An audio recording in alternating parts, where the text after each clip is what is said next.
Recognize the turbo blue Audi S5? Well, you have to, because we drove it exclusively. Siddharth has talked a lot about the Audi S5 Sportback. He's talked about the driving dynamics, its spectacular looks, and its creature comforts. But here at Car and Bike, I am the tech guy, so I'm going to talk about the tech, the gadgetry inside the car. So let's get straight into it, literally. The interior of the Audi S5 Sportback is an audio-visual treat. And everything starts with this 12.3-inch display, which Audi calls the virtual cockpit. And the cool thing about this is, apart from the sci-fi vibe of it, you can also change themes. So you can go into sports mode, which will give you virtual speedometers. Right now we are in the dynamic mode, so it will give you all kinds of information in a very dynamic way. And then there's also performance mode, which gives you something more digitally inspired. So it looks really cool, and it's giving you a lot of information. So you can toggle through an assortment of settings. It can give you your fuel efficiency figures, it will give you what song you're playing, even mini album artwork. It will tell you what your phone is doing. Right now the phone is on CarPlay, so it's going to tell you that.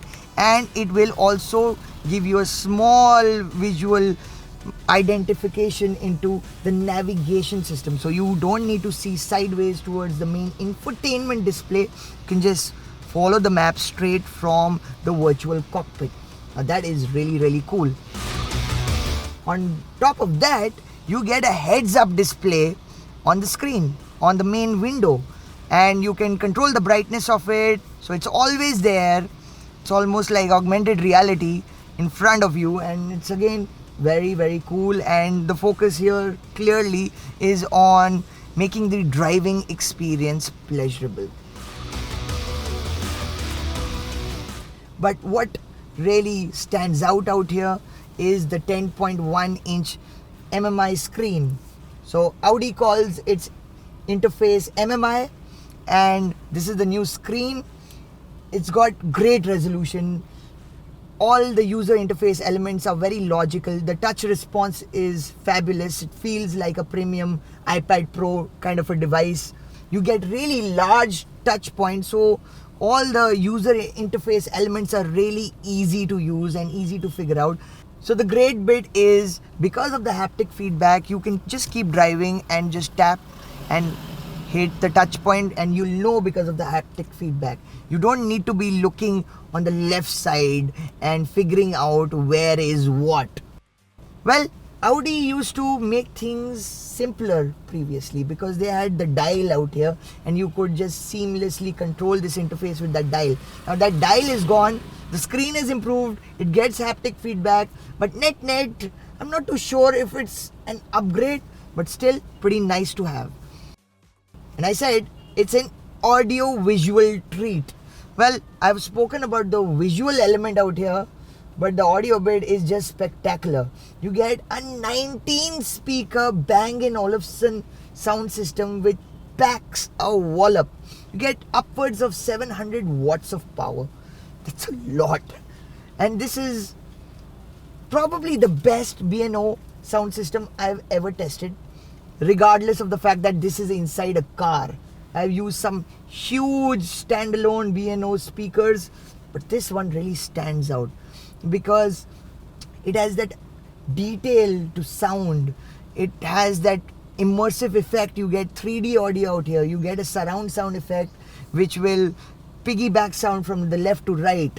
It is really impressive.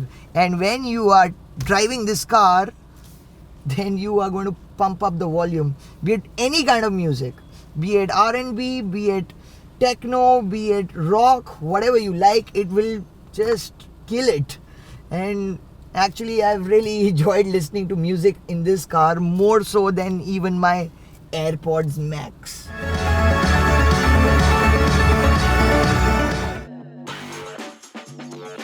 There are some wondrous elements in the S5 Sportback, but with the good, there is the bad. For a car that's expected to be more expensive than most of its rivals, it shoots itself on the foot by being stingy on the feature set. So shockingly, there is no wireless charging.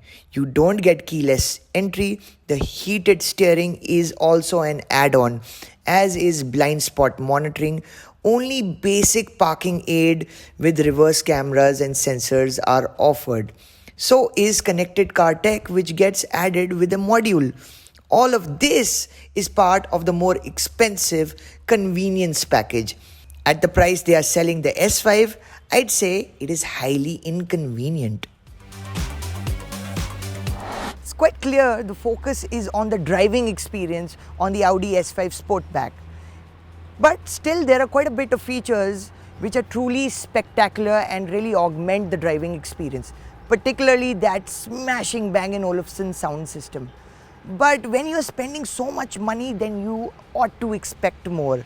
And especially when you see a car like the BMW M340i, you are actually getting more for less. That's where the S5 Sportback actually misses out.